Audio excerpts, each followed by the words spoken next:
This is Jim Bish with the Americans in Wartime Museum. Today's date is June 7th, 2019, and I'm conducting an interview with Thomas Hoke at the air show in Reading, Pennsylvania. Thomas, could you please give me your full name and where you were born? My name is Thomas Oliver Hoke. I was born in Emmitsburg, Maryland. Okay. And did you grow up in Emmitsburg? I did. And you went to school there? I went to school there. We only had 11 years of high school when I went, but I went to school there. Okay. And what grade were you in when Pearl Harbor occurred? I was graduating when Pearl Harbor. You were? Yes. Okay. What do you remember about that day? Well, we were playing soccer on the field, and we got word of one of the boys had a brother in Pearl Harbor, and he almost went berserk. That's a big thing that I remember about that. On the soccer field when you found out about it? Yeah. So you'd already been out of school by that time? Yeah. And I graduated in 1940. Okay. And you played soccer going through high school? At those days, we only had soccer and baseball. We didn't have all the other sports, you know. Yeah. The girls played well. We didn't have basketball. Yeah. So between Pearl Harbor, how did you find your way into the service? I was drafted when they lowered the draft. They lowered the draft to 18 years. I was 19 years old, and I was drafted. They done away with all restrictions, or I wouldn't have gone. I was 115 pounds, 5'2" when I went in service. So they did away with all restrictions when they lowered the draft.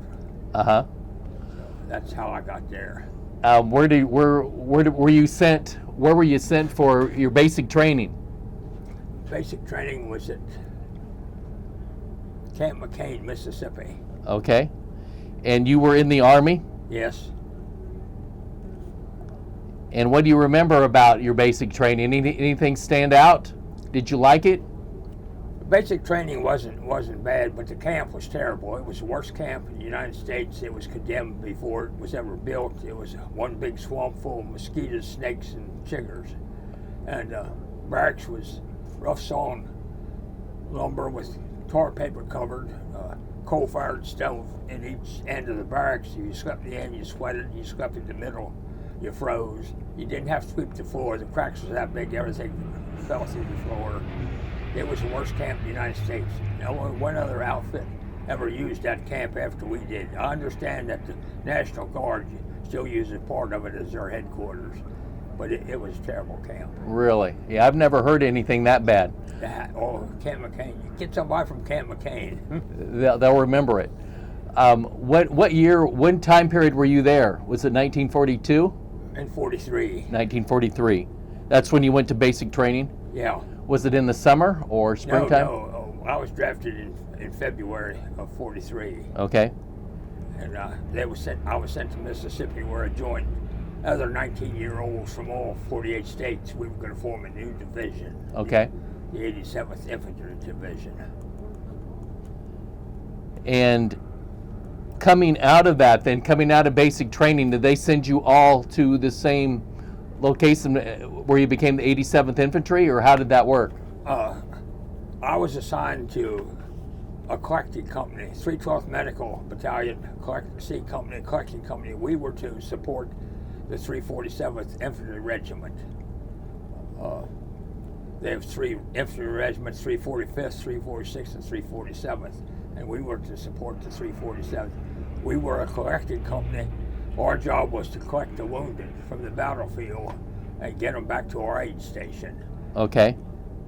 And how did you get picked to be in that company? Do you have any idea? I have no idea. How you were selected? They just My guardian angel must have had something to do with it.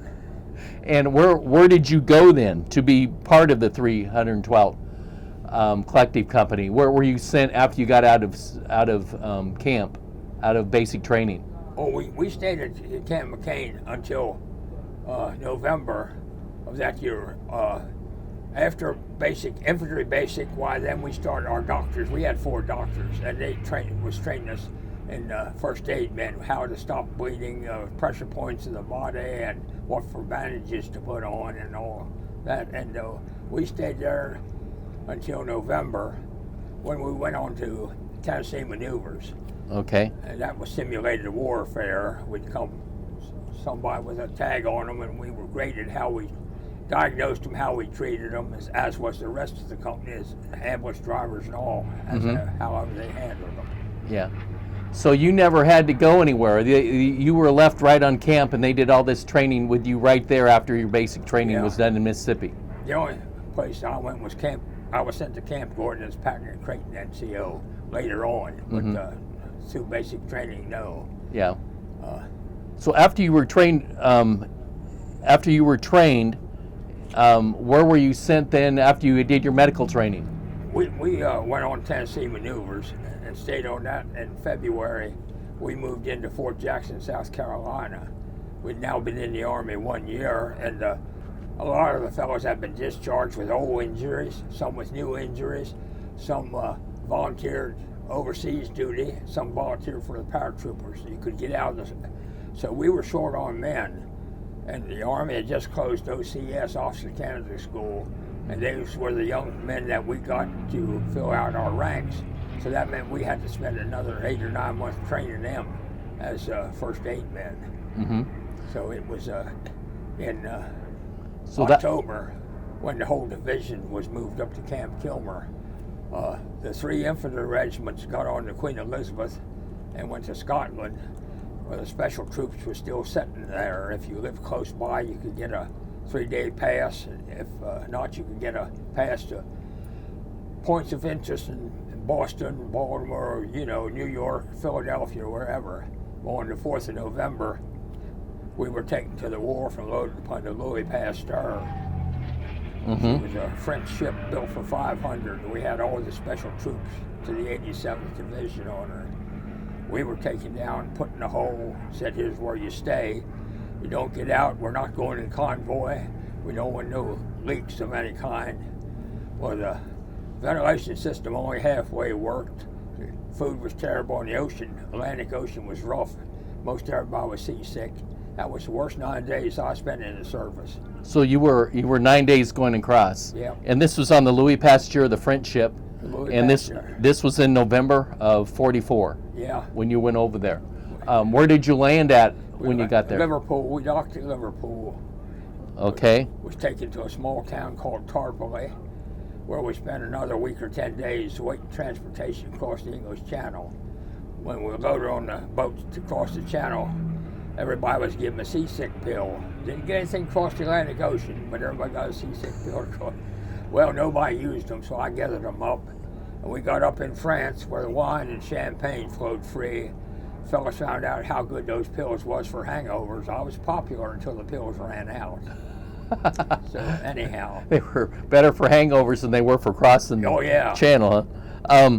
So by the time you arrived, this is probably about December then when you landed in France. You were in Liverpool in November of '44. 13th November. And 13th, and then you went over to cross the English Channel over to France. 2 weeks' time, we went to Le Havre. Okay, yeah, and at Le Havre, so it was about 6 months after after D-Day, you landed as part of that. They're just kind of gearing up. This is right before the Battle of the Bulge is about ready to gear up. Yeah. Where did you go after Le Havre? We went up to Metz, and that's where I heard the first incoming and outgoing artillery shells. Couldn't tell the difference, but still knew enough to hunt cover. But anyhow, we relieved the 26th Division in the Hürtgen Forest, and we helped push the Germans out of the Hürtgen Forest. That was a terrible battle. The press would not let the public know how many casualties we really had in that battle. So after that, we moved up close to Germany. This was with the 26th you were supporting? We relieved them. Uh-huh. Yeah. And you were part of the 87th? Are you still part of the 87th? Okay, and you relieved the 26th? Yeah. Okay. And so you were engaged, this is probably, December, when you were in the forest in January? Yeah, probably so. Because after we got the Germans out of there, we moved up close to the German line and was assigned to take a hill there that had Germans at the top of it. They left us get part way up the hill before they opened up, wounded several of our men. But they did not shoot at the medics that was tending to the soldiers. But if a soldier raised up, he drew fire. So they lay on that hill about 3.5 hours before P-47 and P-51 come in and strafe the area. That left our men get back down off the hill. It took 2 nights and a day of solid artillery fire before we could take that hill. Got up the top to it, nobody there. Germans had pulled out. So you were working as a medic all through this? Yeah. And so what was your job specifically when someone was wounded? How did you get out to them, and where did you try to bring them behind to? Usually you'd hear the call medic go out. Now understand, the infantry medics was tending to most of them, but if they were overloaded, we moved up. We all had the same training. We could move right up with them. But most of the time, the infantry medics would have them bandaged, and we would load them on a litter and carry them back to our aid station. Sometimes we'd use a Jeep, depend how far, and what the terrain was. But we found if we could get them to the aid station within 15 or 20 minutes, they had a good chance of living. But at the same time, our doctors were practicing triage, and I didn't even know it at that time, Yeah. They'd say, bring this man in. I thought they should have brought that one. They say, bring this, Yeah. And so whatever the doctor said with triage, you did what they said, who to attend to. Yeah. And I'm assuming that when you were engaged in those battles then, like at the force, you were pretty busy. Well, sometimes yes and sometimes no. I mean, but now I had almost 50 litter bearers, and I could spot them where I thought they'd be most needed, and we really kept on top of things. Had good men. What was your most active participation? I know you were, where did you go from the forest? Where did you move forward to? We, like I said, we moved up near the German line. And was that into Belgium at that time? No, we were pulled off of there and put back into a rest area. And the engineers had cleared a German minefield, had the mine stacked up, and we heard a boom. I went to look and saw parts of a man's body high overhead on the lines, and a young cow halfway up a tree. Somebody went in there and blowed that whole bunch of mines up. Never found out. If it was an engineer, it was kept strictly hush-hush. We never found out who did it. But after that, we were taken over to the Siegfried Line, and that was... Hitler didn't think that could be breached. It was fortified with barbed wire, dragon teeth, pillboxes. Pillboxes so located that there was no area that wasn't covered by a pillbox. But we found if you hit a pillbox with heavy artillery and keep hitting it, it'll crack. And once it cracks, why the Germans are quick to surrender. We were up there one evening, myself and some other litter bearers, and we decided we'd just spend the night in the pillbox. We'd be out of the weather. We just started to settle down when I heard somebody coming towards us talking German. I figured, well, the war's over. I can't run, I can't hide, And he come a boy from Lancaster County named Emery Summey. And I said, Summey, what's going on out there? He said, why would you ask? I didn't see anything. Well, I heard somebody coming down here talking German. He said, oh, the captain informed me I'm to be an interpreter, and I was practicing my Pennsylvania Dutch out loud. Well, when we got done talking to him, he didn't practice his Pennsylvania Dutch out loud anymore. Safer for him to keep quiet when he didn't need it. Yeah. So, so you're up on the Siegfried line. Did you come into contact with any Germans there, or had they moved out? They if you cracked their shell, they'd get back up. We were pulled off that to go up to the bulge. We didn't have adequate clothes. We had no rubber footwear. We went up to where the 106 surrendered 7,000 men to the Germans. They were out of ammunition, out of food, had nothing else to do. And we moved into that area. It was about, it would get 20 below, a heavy fog, and about 2.5 foot of snow. Men couldn't dig foxholes just to get a hole in the snow. They butted up, trying to keep each other warm. That way they had an extra blanket. Cooks couldn't get hot food up to them. They was living off of K rations, which wasn't too healthy either. Yeah. But We didn't had very few rifle wounds up there. We had a couple from treetop burst, where 88 would hit a treetop and put hot lead down. But we had so many frozen feet and frozen extremities. We had 10 ambulances, and I didn't think we could keep up with it, really. It was, I never saw so many people have toes and ankles cut off and all of that. Were you part of the 87th? This is still part of the 87th. Yeah. That as you're moving up in there. Yeah, we got up there the 27th of December, and of course then we stayed till the 25th when it was over. And was that close to Bastogne? Was that close to Bastogne? Yeah, fairly close. As we followed the infantry, I didn't know where it was half time, but I'd see a sign St. Vith or St. Hubert or whatever, you know. Wherever the infantry went, we followed behind them. Yeah, yeah. And I heard that there was a lot of fog and cold winter weather. You couldn't get much aircraft in there at all either.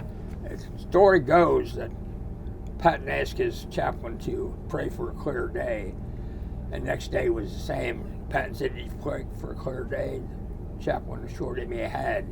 About 10 o'clock, the sun broke through. Bombers started flying into Germany with escort planes. Observation planes were spotting German positions and wiring back to our artillery, and you could just feel the morale rise. I mean, our men really started fighting, and it didn't take long to push the Germans back to their original position. But that still left 3 main objects. We had to go back down the Siegfried Line and clean that up. Then we had the Moselle River and the Rhine River to cross. That usually very costly. So you went down to the Moselle River after it kind of cleared up at Bastogne in the Siegfried line. Then you headed towards the Moselle? Yeah. We crossed the Moselle at Koblenz.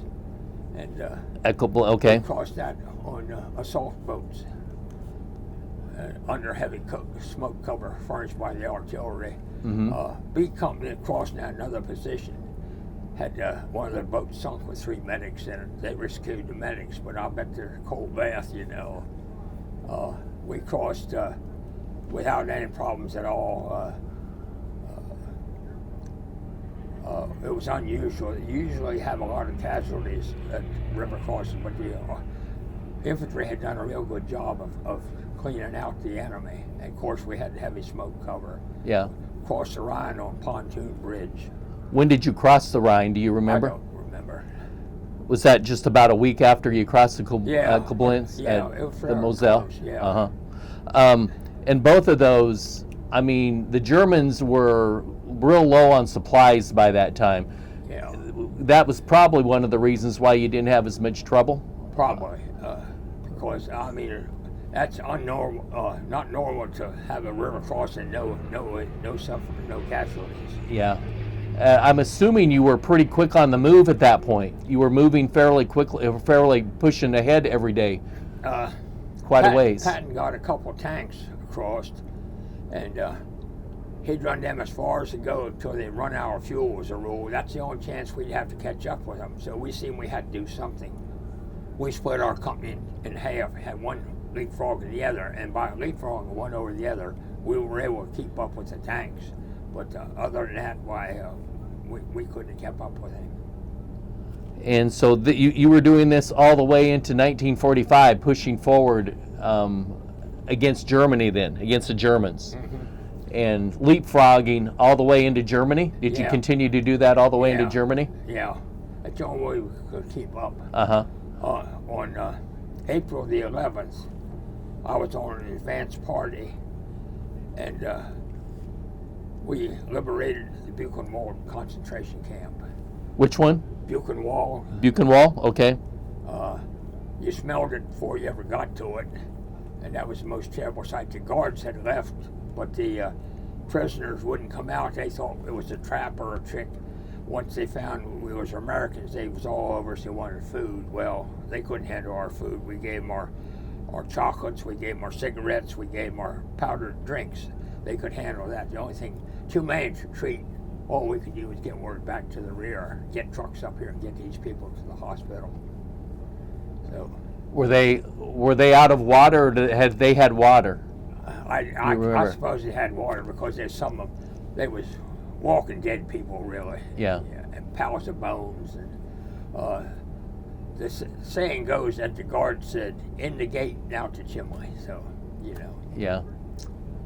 So was that one of the most disgusting sights you'd seen coming across? That was the most terrible sight I saw. Yeah. Yeah. If you ever visit the Holocaust Museum in Washington, D.C., that's very true to what I saw over there. Yeah. How long were you at Buchenwald? How long were you there? Not very long. Infantry kind of passed by it, and you went with the infantry then? We had a one tank from Patton's 6th Armored was with us. Our general tried to get credit for liberating. Patton got credit because he had that one tank there, you know. So anyhow, who cares? Yeah. But, no, we didn't tarry long. We were still pushing towards Czechoslovakia when on the 6th, August the 6th, we got word to hold up. No, and not August. May 6th. May the 6th, we got word to hold up. Don't fire unless fired upon. And on the 7th, we got word that the Russians had met up with the Americans and the English and the war was over. Uh-huh. So we were along the Saal River, and we went into garrison at Saaldorf, a little German town on the Saal River. We moved Germans out of half of the town, and we took that over. They were allowed to come in twice a day, tend their animals, milk cows and horses, and Yeah. rabbits, and all of that. I was never too much for hard booze, but I'd get up in the morning, go milk the cow and strain through gauze bandages, put the milk in my canteen, tie a string on, drop it in the well to cool. Old German started complaining his cow wasn't giving as much milk as she used to. I didn't know anything about that. We were there about a month when we were ordered back to Le Havre, to Tent City, called Camp Lucky Strike, to await transportation home. So you were, after the war ended, just getting back on May 6th when the war ended for you, and you were on the Czech border? Yeah, we were close to Czechoslovakia. What events, did anybody do any celebration at that point, or do you remember the end of the war as far as your reactions? The only thing that happened was that every man in the company was given a 3-day pass to either London, Paris, or French Riviera. But we set up dummy classes in case the big brass from headquarters come around, but they weren't needed. But we just relaxed, played softball, get your equipment in shape, wash your clothes, and that kind of stuff, you know. But when we were called back to Camp Lucky Strike, and on the 4th of July, we boarded the ship, the Marine Fox, a Liberty ship, to come home. And this was at Le Havre? Le Havre when you boarded it there? Yeah. And what was the name of the ship? Marine Fox. And that was in July? You came back? 4th of July. 4th of July. So your European war was over at that point. I mean, as far as European work was over. War was over there, but we were the youngest division in the Army. We were coming home to get a 30-day furlough to go to Japan. We were to be on the first wave to the Japanese mainland.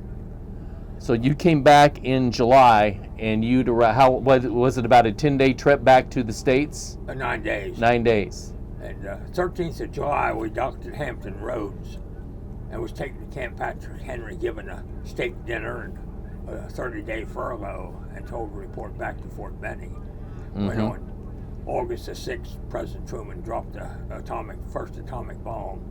That got their attention, and then 2 to 3 days later, when he dropped the next one, the war was over. Where were you at when he dropped the first one? We were still home on furlough. You were home on furlough at that point. But we reported at Fort Benning, and they were breaking up our division at that time, and I was sent out as a first sergeant to the 95th Division at Camp Shelby, Mississippi. And met the captain. He said, "I'll cut your orders." I said, "I don't want stripes." I said, "All I want's out." I said, "I'll do the work. You get a man that served with you overseas, and we'll promote him to first sergeant." And which we did. That may take a month and a half or so. And he transferred me from the 95th Division to the Station Complement, Camp Shelby, with 45-day delay in route. So to walk across the street. He'd give me 45 days, so I was home. He treated me good, you know. And on January the 9th of 46, I was handed a piece of paper in an envelope. I looked at the paper, it said honorable discharge and had my name on it. I opened up the envelope, that was travel pay. So I was out of there, home. I get home, it's home a short time, and I thought, maybe I ought to have this discharge recorded at the courthouse to start looking at it. Well, my serial number's on the back, another person's serial number's on the front. Awards I won, I don't have. Awards I didn't win, I have. I thought, well, I better look at my dog tag. I knew my name and address was right. Said I have type O blood. I don't, I have type B positive blood. So, I mean, that's the Army way of doing things. Oh, well. So, getting back towards the end, what did you leave service? What rank were you when you were discharged? Sergeant. You were the Staff sergeant. Okay. Yeah. And you were out of there on July 9th, you said? January 9th, okay. Of 46? Yeah. And you were back home. Did you go back to Maryland? Yeah. That's where home was. At Emmitsburg yet? Yeah. Okay. I live just outside Emmitsburg now. Did you get called up for Korean War? So your service was done at that point, even though they didn't have right serial numbers and everything else on things. Has that given you any problems with the VA ever? I don't think so, and I don't know what it's going to do. Getting a brass plaque when I die, it may cause problems. If it does, so be it. I told them I can buy one from the undertaker if I have any problems with that. So what was probably the most eventful thing that you did or saw in World War II? What was the one item that stood out the most from your European service during World War II? I don't know if anything real stood out. I was offered a 5-day trip back to Germany, and I said no. They wanted to know why, and I said I don't have very pleasant memories from there. The only good time I had was after the war was over. So I don't know. Nothing. I didn't come home worried, did I shoot this person, did I shoot that person?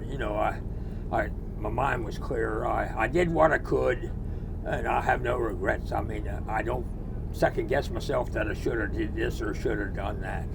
I did what I could, and that was it. Well, it sounded like you were into trying to save lives there on the field. That was our job. Yeah. We had 3 things: tend to the wound, stop the bleeding, keep them warm so they didn't go into shock, and get them back to the aid station.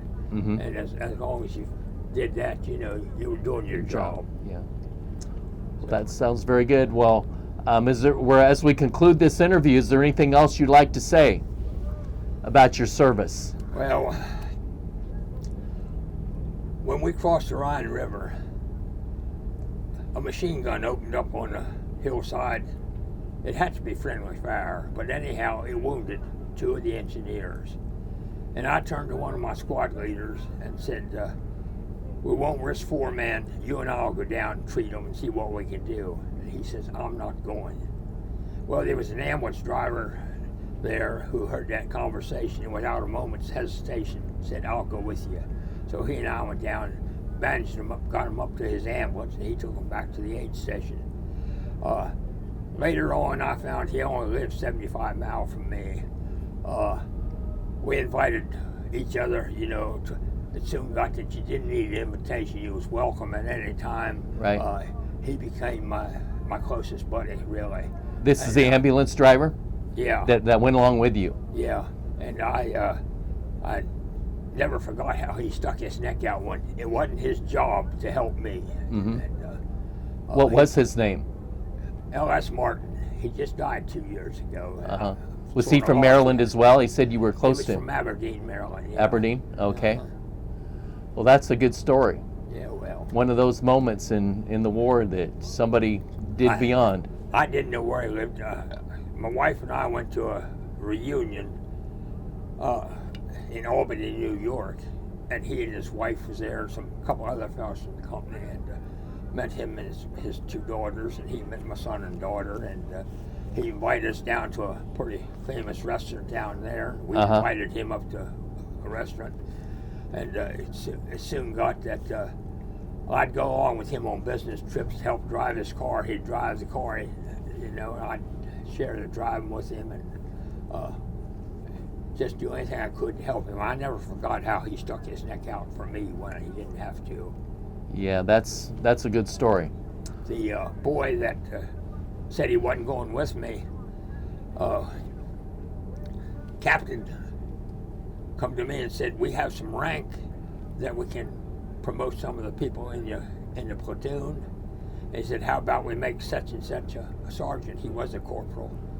I said, you make him anything you want, but when you do transfer me out of this platoon, 2 days later, this boy was transferred out of the platoon. The captain found out how he found understood. It. I never told nobody. Yeah. But he found out somehow. Yeah.